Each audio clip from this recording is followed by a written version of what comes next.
Bonsoir à tous, heureux de vous retrouver.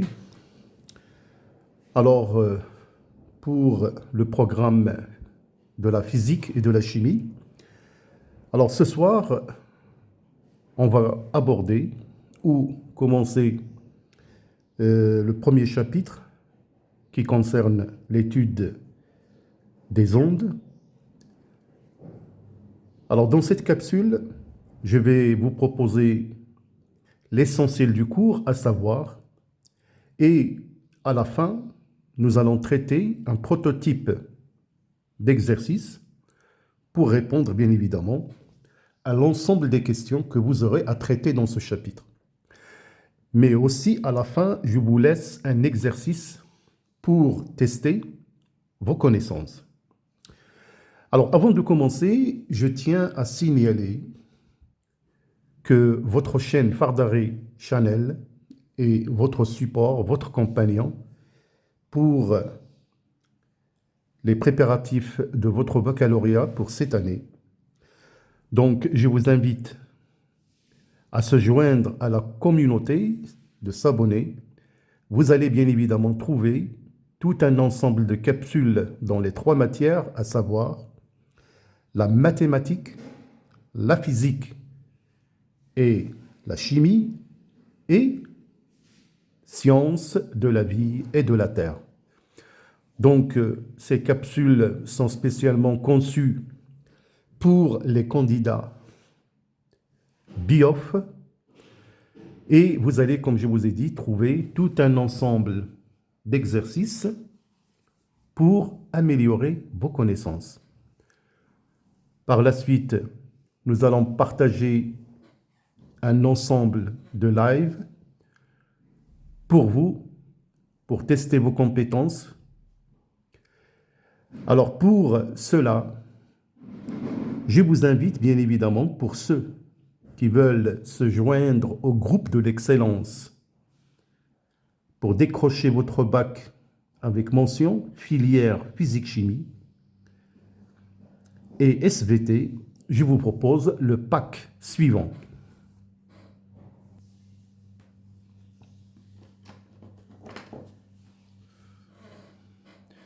Alors voilà, vous avez tout un pack pour les 3 matières. Pour toute information, vous me contactez, votre prof Fardari, au numéro WhatsApp suivant. Vous me laissez un message audio et je vous donnerai bien évidemment toutes les informations nécessaires.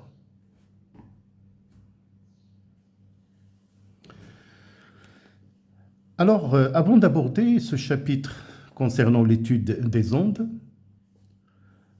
permettez-moi de vous poser la question suivante. C'est quoi la physique? Alors, bien évidemment, la physique est la science qui essaie de comprendre, de modéliser et d'expliquer les phénomènes naturels de l'univers et de leur évolution. Alors bien évidemment, cette branche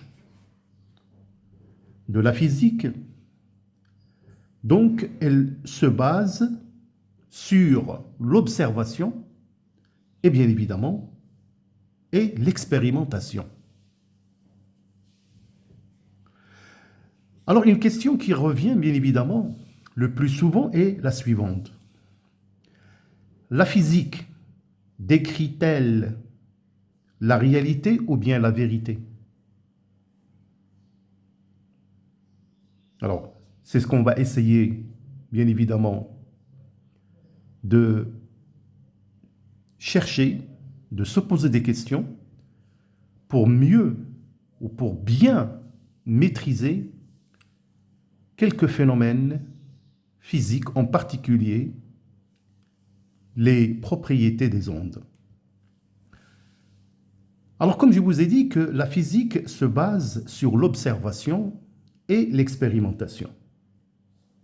Mais il faut savoir, bien évidemment, qu'en physique, on utilise la mathématique pour expliquer les phénomènes physiques et leur évolution. Alors donc, vous aurez bien évidemment à traiter ces phénomènes en utilisant des outils mathématiques et on va établir tout un ensemble de relations que vous êtes censé maîtriser pour traiter l'ensemble des exercices. Alors sans trop tarder, on va définir qu'est-ce que c'est qu'une onde. Tout d'abord, il faut savoir, pour le programme de cette année, concernant l'étude des ondes, bien évidemment, il faut savoir qu'une onde est la propagation d'une perturbation. Donc, il y a une modification de l'état d'un milieu physique. Alors, bien évidemment, on va surtout se focaliser sur les ondes mécaniques progressives périodiques. On va étudier un phénomène particulier concernant la lumière, la diffraction d'une onde électromagnétique. Donc, on va prendre la lumière. Alors, pour définir une onde, comme je vous ai dit, on parle par exemple d'une onde mécanique progressive.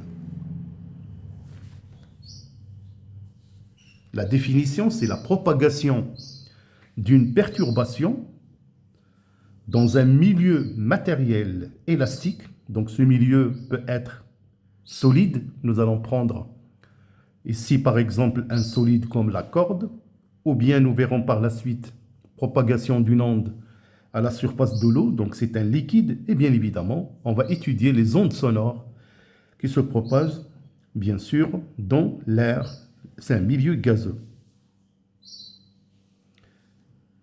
Ce que nous allons voir, bien évidemment, de son phénomène, c'est que le déplacement de cette onde s'accompagne d'un transport d'énergie, sans transport de matière. Et ça, c'est très important. Cette onde se propage de proche en proche, donc on dit qu'il est progressif. Cette onde se propage dans toutes les directions qui lui sont offertes. Alors, pour voir de près, je vous propose cette animation. Alors voilà donc, là je vous propose une représentation, la propagation d'une onde qui est transversale sur une corde, donc par une petite photographie. Donc comme vous pouvez voir ici, le milieu élastique, ici c'est la corde. Retenez la position de ces deux points, le point rouge et le point vert. Alors remarquons le phénomène, la corde va modifier d'aspect, donc c'est l'onde qui se propage.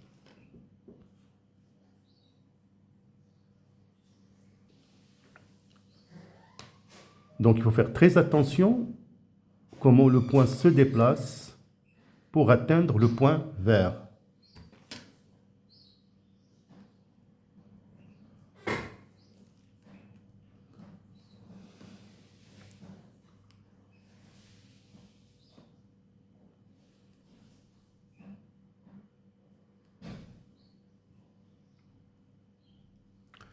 Alors, lorsqu'on voit la perturbation, on a l'impression que le point rouge se déplace, il change de place. Non.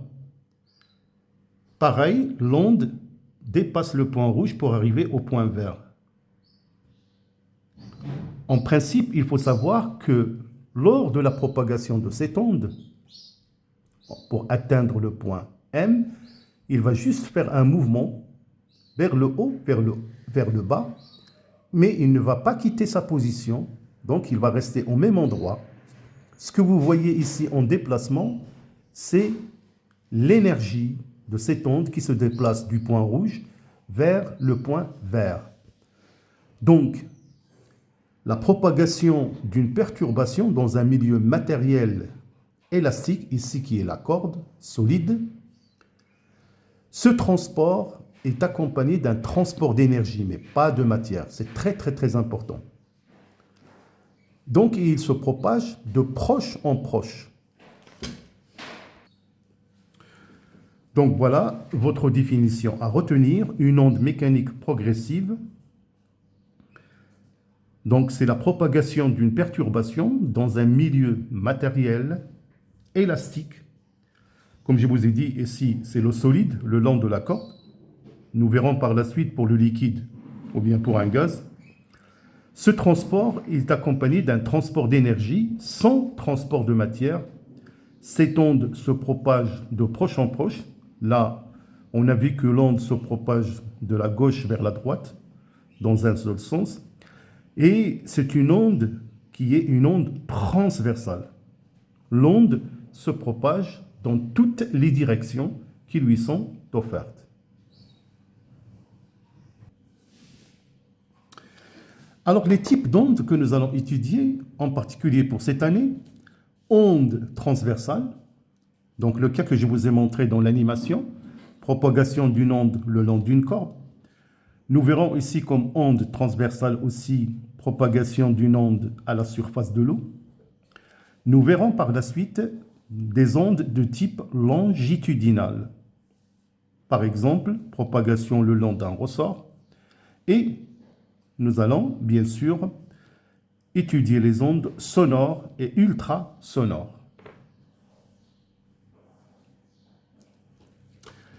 Alors, en observant le phénomène, on peut bien sûr faire les remarques suivantes. Alors, en général, nous avons la corde à l'instant t est égal à 0. Bien sûr, on va effectuer une perturbation au niveau du point S, qui est la source. On remarque que le point S, comme je vous ai dit, ne se déplace pas. Donc, il va faire un mouvement vers le haut, puis vers le bas, pour occuper sa position initiale. L'onde, bien évidemment, va se propager tout le long de la corde, de longueur L. À l'instant T1, donc, on remarque la perturbation au niveau du point S. Cette perturbation arrive à l'instant T au point M. Et qu'est-ce qu'on remarque? On remarque bien évidemment que le point M va reprendre le même mouvement de la source S, mais avec un certain retard. Donc, faites très attention, c'est très important comme observation. À l'instant T1, l'aspect de la corde, c'est-à-dire le mouvement de S, de la source, donc il monte et il redescend. Donc c'est un mouvement de S vers le haut, puis vers le bas. On remarque à l'instant T2 qu'un point M de la corde reprend le même mouvement de S. Donc, je vous repasse encore une fois cette animation. Voilà. Donc, la source, le point rouge va refaire le même mouvement de S. Encore une fois, faites très attention, il n'y a pas de déplacement, il y a seulement transfert d'énergie.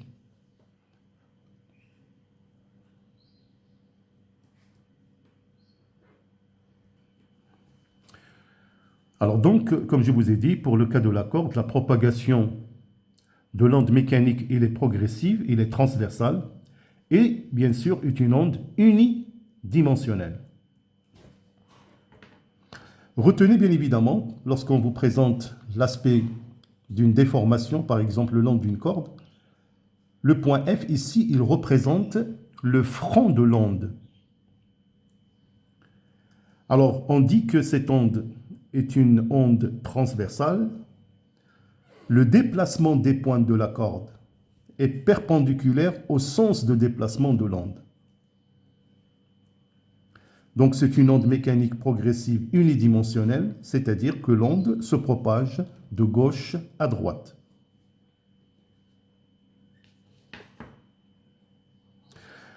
Alors donc maintenant, cette onde, bien évidemment, il se propage avec une certaine vitesse. Et quelques relations vraiment à connaître, qui vont nous permettre bien évidemment de traiter des exercices. Alors premièrement, la vitesse de propagation de l'onde, on l'appelle aussi la célérité. Donc la distance V est égale à D sur delta T, c'est-à-dire la distance parcourue en un instant delta T.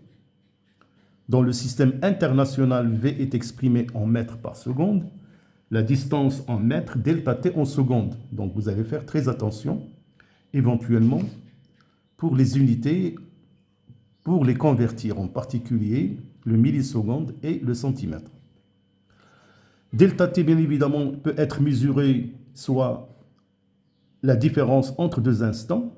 Ici, par exemple, vous avez T1 et T0. Comme aussi, on peut présenter D, la distance qui sépare la source au point F. Donc, c'est la distance SF.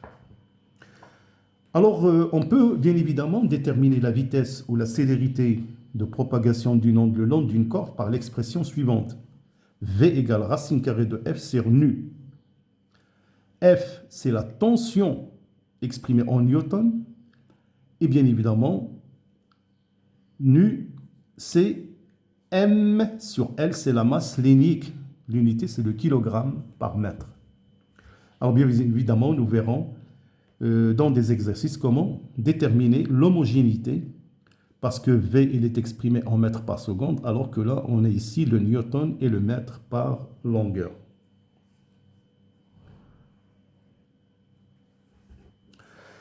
Alors, le retard temporel.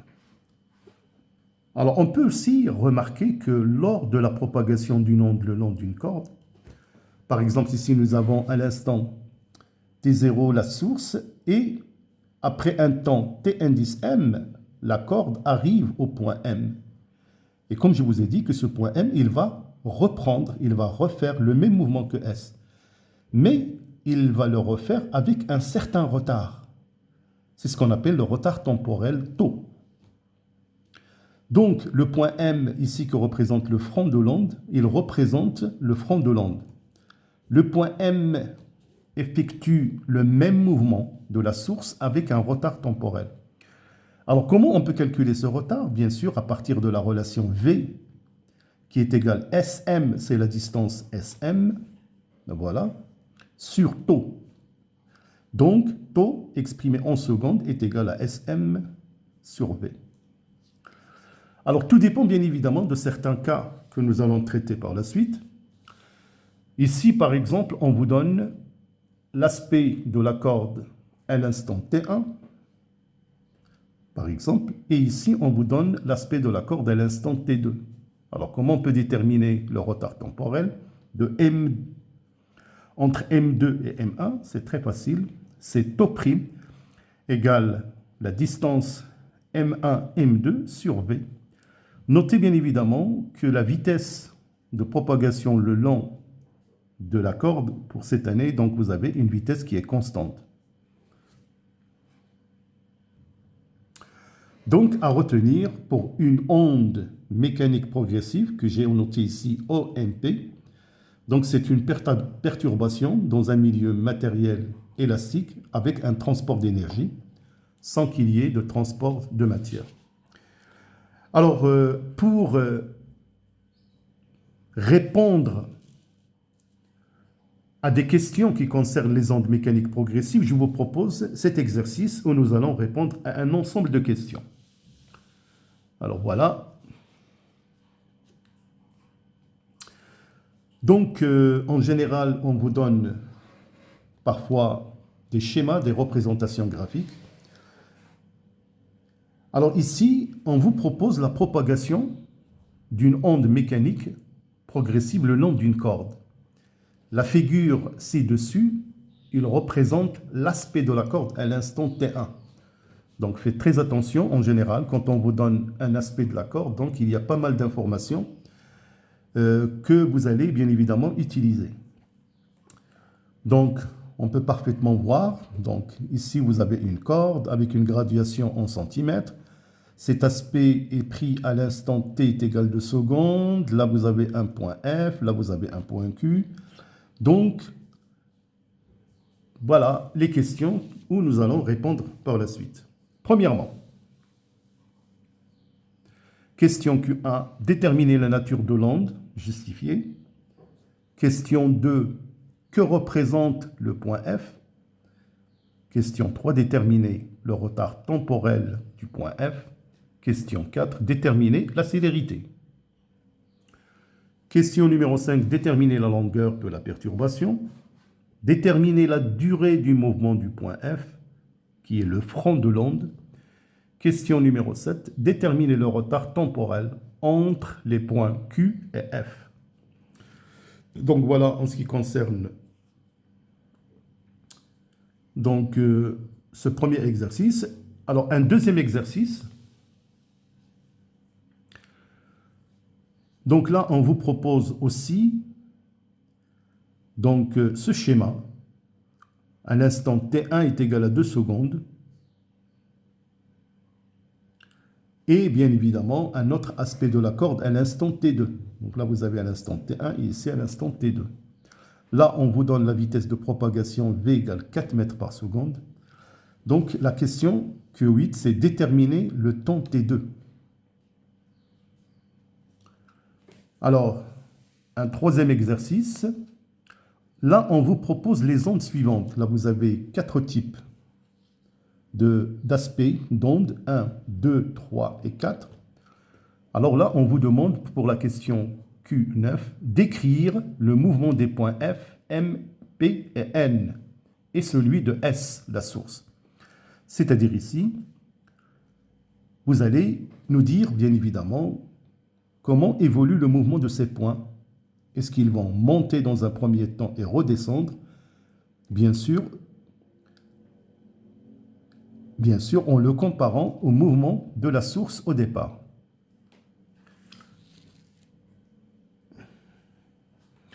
Alors voilà mes chers élèves, donc on va corriger bien sûr cet exercice dans la capsule Zoom numéro 2 et nous allons bien sûr développer pas mal de connaissances.